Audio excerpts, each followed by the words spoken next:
ও শিমুল বন দাও রাঙিয়ে মন, কৃষ্ণচূড়া দোপাটিয়ার পলাশ দিল ডাক, কৃষ্ণচূড়া দোপাটিয়ার পলাশ দিল ডাক।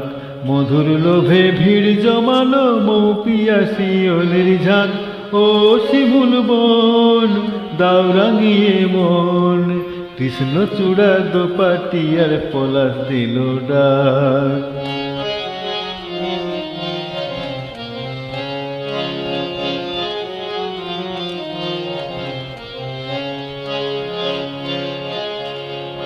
কামরাঙাবো মুখ ঢাকে লাল চলিতে, চোখ গেল দেয় না তারে চোখ মেলিতে।